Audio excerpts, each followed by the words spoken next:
What's on, ladies and gentlemen? My name's Ross, I like games, and today we need to talk about another one of those lovely leaders from OP-10. We need to talk about Captain Eustace Kidd. I've been doing what I can to dig through results of Japanese tournaments, try and figure out essentially what's good. And look, over in OP-10, I still think, from everything that I can see, it seems like Usopp is still the best leader around. But I'm seeing more other leaders going around, including Captain Eustace Kidd, and I think this is a very interesting deck. Also one that uses a magazine promo, so it's an interesting one whereby, on the one hand, it's kind of annoying they're using magazine promos, but on the other hand, it's interesting that magazine promos are kind of good and seeing play, which is not something we always see. So starting off then, we do of course have the Captain Eustace Kidd, and that's the one whereby mono yellow, 5,000 power, 5 life, and at the end of your turn you may turn the top card of your life card face up, and then you can activate one of your supernova characters that costs 3 to 8 and give them blocker until the end of your opponent's next turn, which means we're going to see fewer 1 and 2 cost and fewer 9 and 10 cost than we might see in other decks, because they can't take advantage of this skill, and kind of the whole point here is you want to take advantage of the skill. And obviously, if a top card of your life is already face up, you can't use this, we know that, but the fact is you get an extra blocker every turn, and it's a character you used, got your value from, and then you get to use them as a block on your opponent's turn as well? Yes. Sounds good to me. But there is one cost character we are using here. It is, of course, the Monkey D. Luffy. 1 cost 2,000 power, counter plus 1,000, and it's a standard generic searcher. Look at the top 5 cards of your deck, find a supernova other than Monkey D. Luffy, and add it to your hand. My 2-year-old calls him Luffy the Monkey, and I'm sorry, but that is one of the most adorable things I've ever heard. I can't correct him. It's too adorable. We also have a single 2 cost coming in here, and it is our old friend Shirahoshi.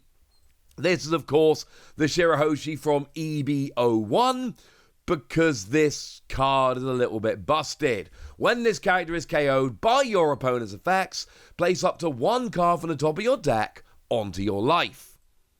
And you've got blocker. So this is one of the very few non-supernova cards that we have in the deck, but you already have blocker, so it doesn't matter.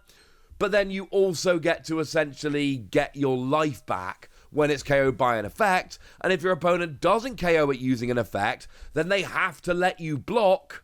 Either way, that's a win for you. But then we get into our 3 to 8 costs, and this is where the vast majority of the deck is. We've got ourselves the X-Drake from OP-10.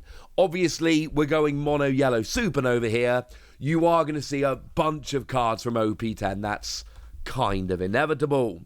And what we've got from the X-Drake here is counter plus 2k, which is big, and an activate main that lets you rest this character, and if a number of your life is equal to or less than the number of your opponent's life, rest a 4 cost or less character. Cool.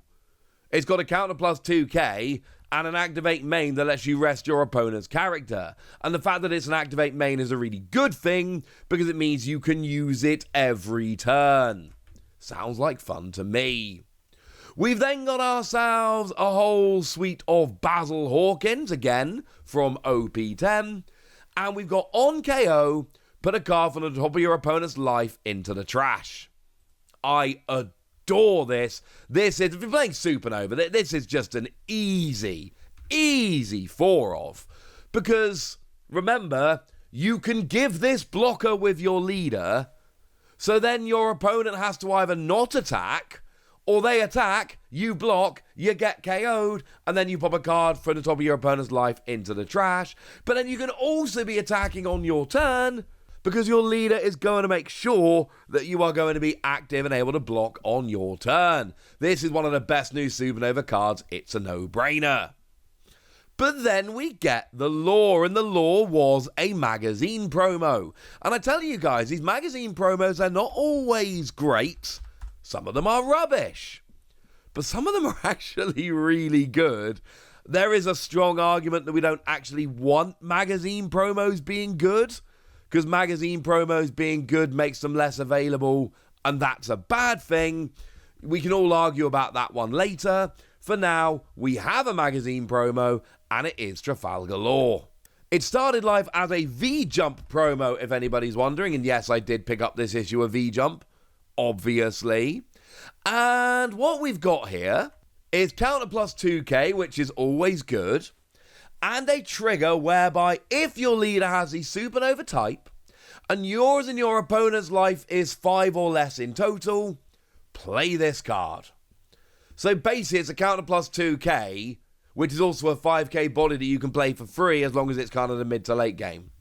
Yeah, this is pretty cool. And remember, we've got stuff like Shirahoshi, which will put cards on top of your deck.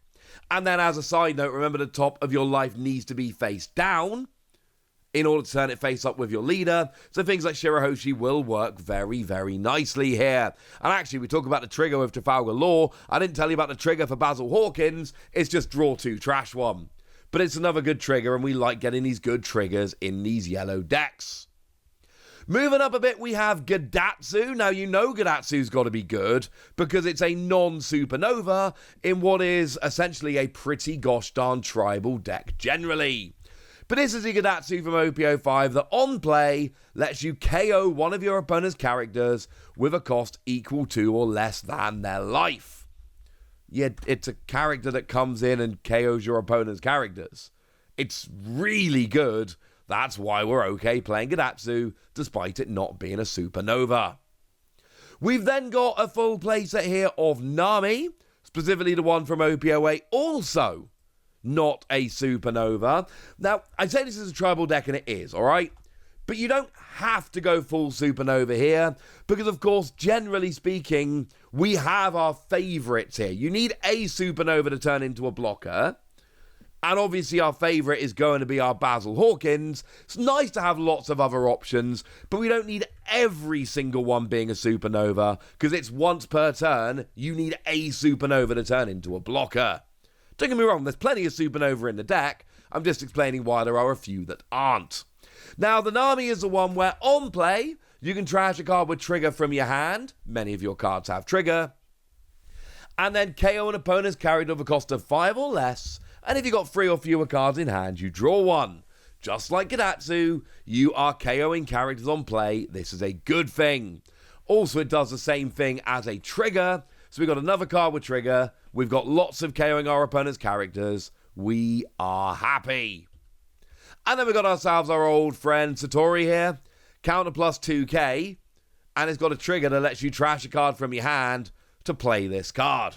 So we've got a trigger that works with Nami. We've got a card that can be played for free. We've got counter plus 2k. There's a reason Satori sees so much play in so many yellow decks. It is a redonkulous card. Now, we also then have Nico Robin, who is not a supernova, just a straw hat. This is the one from OP-09. But on play, if your opponent has 3 or more life, trash a card from the top of your opponent's life. And I really like this, because it kind of combos nicely with Gadatsu. Gadatsu KOs a character equal to or less than your opponent's life. Nico Robin, if they've got 3 or more life, you trash one. Both of these are cards where you kind of want to keep your opponent's life moderately high. You don't want to be taking cheeky early life, because you're just weakening some of your cards, and then you're building up for a bigger end game.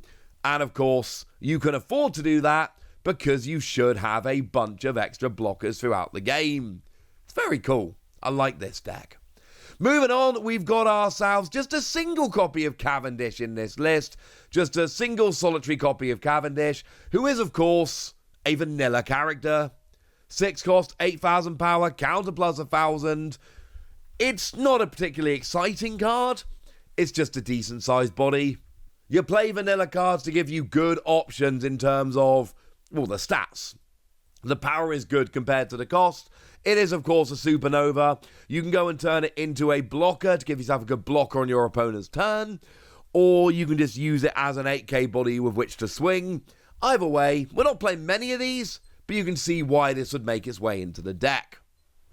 We've then got a full playset of the new Trafalgar Law, the secret rare Trafalgar Law from OP-10.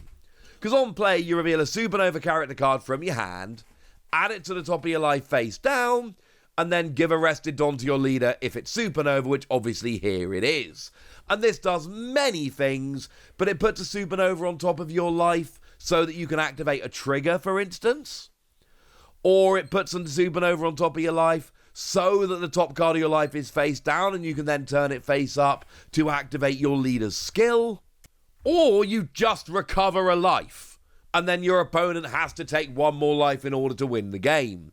There's a lot of things that happens here, but the fact that you can choose what goes on top of your life is great. This is another one where it's an absolute no-brainer. I would not imagine seeing a deck list without 4 Trafalgar Law. It's too good. But if we got 4 Trafalgar Law, we might as well have 4 Captain Eustace Kidd, and we absolutely do. It's a super rare from OP-10. Not a secret rare, but that's fine.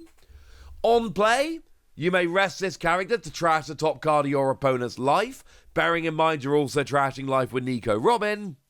And at the end of your turn, if your opponent's got 2 or fewer life, you draw 1, trash 1. So it gets rid of an opponent's life on play, and then it also acts as a draw engine. Even if this card gets removed immediately on your opponent's turn, you've gained a lot of value from this. Reality is, it's probably not getting removed immediately. I love this. Again, this seems like a no-brainer 4 of, because why would you not? This card is too good. And then the final character, the big one we've got here, is Ace. This is the Ace that originally came around back in OP-07, the secret rare. But on play, you add a card from the top of your deck to the top of your life, and then if you've got 2 or fewer life, you gain Rush. So you might have Rush, but you are recovering life, and you'll notice I've mentioned multiple cards in this video where we are getting rid of our opponent's life, just trashing life. And this is not now the first card I've mentioned that recovers one of your life. Yeah. You're recovering life and you're trashing your opponents. You're going to get a lot of this game done, and you've got a lot of blocking, remember. Blocking is a big theme of this deck. You're going to get a lot done here without actually attacking. Then when you build in your attackers, things are going very, very nicely. We then do have just a single event card. It is Thor, and this is the one from OP-05. It's just the best yellow card in terms of events, probably. It's great. As a counter, you get a 2k bump, and then if your opponent's got 2 or less life, you get another 2k bump, so that's potentially 4k for 1 cost. But then also as a trigger, you K an opponent's character with a cost equal to or less than their life. It's actually the same as Gadatsu's skill, but as an event card, as a trigger. Yeah. This is good for me, ladies and gentlemen. This deck looks really nice as a whole. It is not doing as well as stuff like Usopp in Japan, and I'm not going to pretend it is, but this is, and it's a bit close. Smoker and Trafalgar Law are also seeing play, but this seems tentatively to be probably the second best deck from OP-10 right now. Either way, if you want to play mono yellow in the OP-10 meta, this is how you're playing mono yellow. This seems to be, from everything that I can see, this seems to be the strongest mono yellow deck. So there we go. That's what you need to know. And now it's over to you guys. Tell me what you think about this list, about this deck. Tell me anything you want to tell me in the comment section. Go nuts! Be nice. And then make sure you like this video, subscribe to this channel, follow me on Twitter at TheWasi. That's where we talk about One Piece and a whole bunch of other card games. And please do consider checking out patreon.com/PTCG Radio, where you can support the channel, get some bonus podcasts and all kinds of fun things. But by far the most important thing, as always, look after yourselves till next time, would ya? Thank you very much for watching. My name's Ross, and you've been watching Wasi Plays.